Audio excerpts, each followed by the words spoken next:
sont des images effrayantes au moment où la République du Congo connaît une progression du nombre de personnes contaminées à la pandémie du Covid-19 avec 3 546 cas positifs, 1589 guéris et 58 décès enregistrés en début du mois d'août. Nous sommes au cimetière Macampagne, dans le premier arrondissement de Brazzaville, Makelekele, où les familles éplorées semblent oublier l'existence du nouveau coronavirus sur le territoire national. Dans cette marée humaine, une jeune demoiselle doute de la présence de ce virus mortel dans la capitale. Non, moi je ne crois pas vraiment. S'il y avait la maladie ici, à l'époque il y avait Ebola.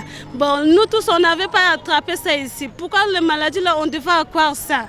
Donc je ne crois pas s'il y a un coronavirus ici. Parce que je n'ai pas encore vu, là-bas on est parti prendre quelqu'un, je ne crois pas.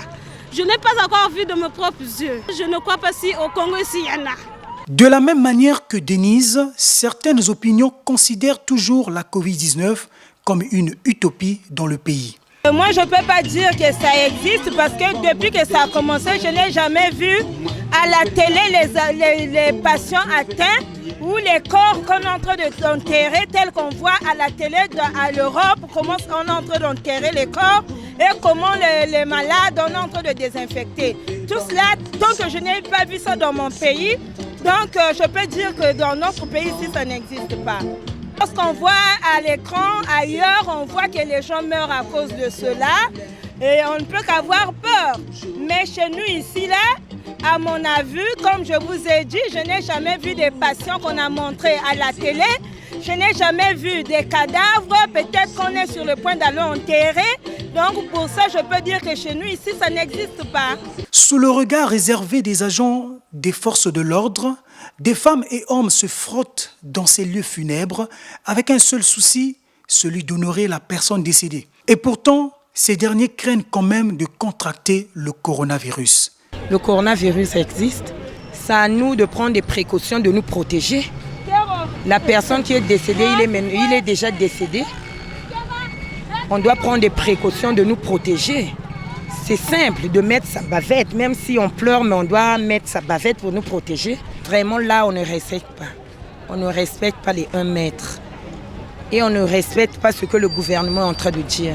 Aucune distanciation physique n'est respectée à cet endroit depuis le 2 confinement. Quelques Congolais conscients de la dangerosité de cette épidémie virulente regrettent cette inobservation des mesures barrières, excepté le port du masque.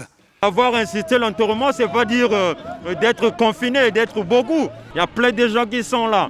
Ils ne respectent pas la distanciation. Ce que je peux dire aux Congolais, il faut savoir respecter les mesures barrières. C'est-à-dire porter votre cache-nez, être à distanciation avec le lien que vous êtes ensemble. Je pense que quand vous venez à un enterrement, quand tu connais que la maladie existe, il faut t'éloigner les uns des autres. La vie, c'est d'abord toi-même. La maladie existe. Elle est en train de dévaster dans le monde entier et donc celui qui ne croit pas, il est insensé. Par conséquent, l'homme doit prendre ses dispositions pour que la propagation ne soit pas exagérée. Autre lieu public de risque de transmission du virus mortel, les arrêts de bus et taxis où les populations ont du mal à respecter la distanciation sociale à des heures de pointe à cause des difficultés de transport. Les difficultés, c'est justement, il y a ceux qui vont vers Nkombo là-bas, mais ils n'y arrivent pas. Ils n'arrivent pas parce que manque de moyens. Mais nous, on fait de longs shows. Donc, parfois, Mama pas ça. On prend parfois 500. Si peut-être quelqu'un peut quitter ici, de là jusqu'à Nkombo ou jusqu'à Mama pas ça, il peut payer même, 700 ou 800. Mais nous, on fait long champ. Nous, on fait long champ, 500 seulement. Nous sommes en train de souffrir. Surtout nous qui vivons à Mayanga là-bas, on a des difficultés. Au moment où nous parlons, le bus maintenant c'est 500. Donc de quitter l'Angola libre pour aller à Mayanga, il faut payer 500 francs. Donc on a des difficultés. Ça nous inquiète normalement parce qu'il y a une pandémie. Quand les gens se coincent là, c'est normal, c'est pas bon. Cette pandémie, c'est que c'est une maladie mondiale, donc ça embête tout le monde. Ce qui nous choque encore de plus, c'est que lorsqu'on dit à 20h, les gens doivent rentrer. Vous savez que le Congolais vit du jour au jour. Donc, parfois, il est très très loin. Et le temps de de venir dans les arrêts de bus pour emprunter des bus, aller chez eux, vraiment c'est très difficile. De temps en temps, nous remarquons que dans les arrêts de bus, voilà, rien n'a changé. En fait, c'est l'État qui est le premier régulateur dans chaque pays. Il devait s'appesantir là-dessus, mais voilà, jusqu'alors c'est une lettre morte. Il n'y a rien. Mais au moins, c'est un danger.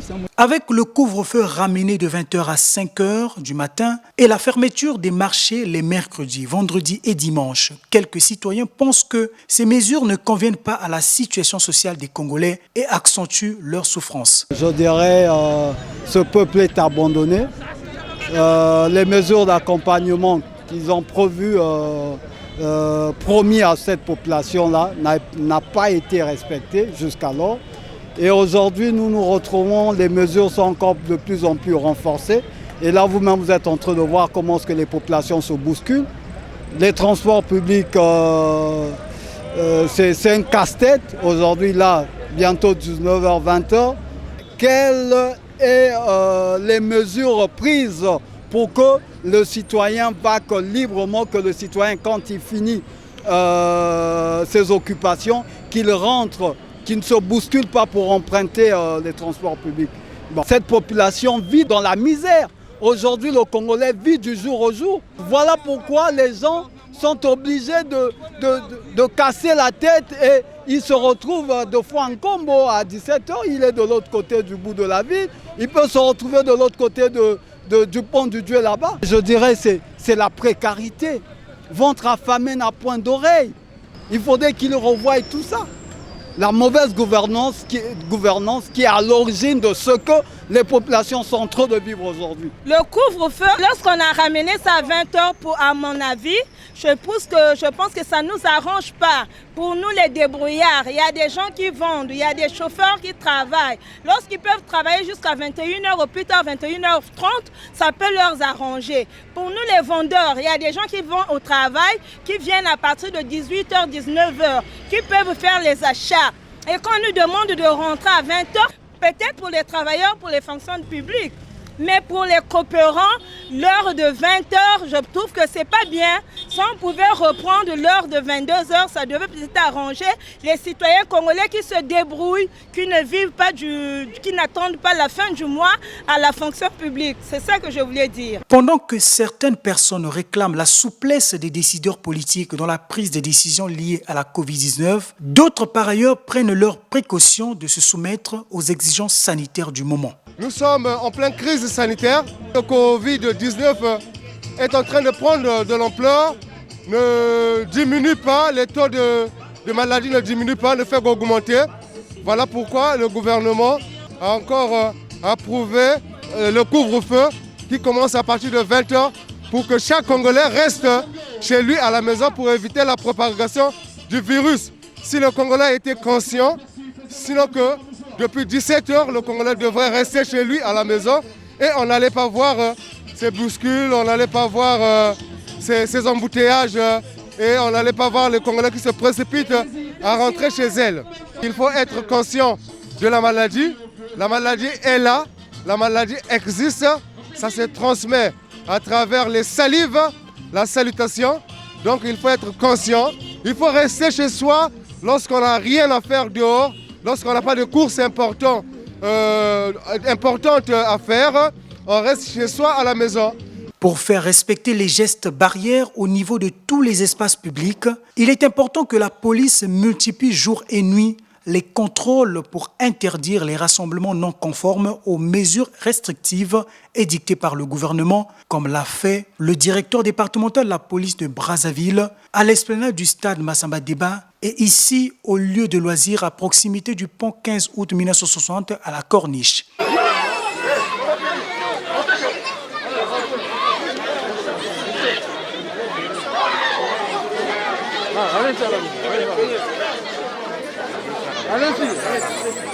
Quel chapeau là, viens.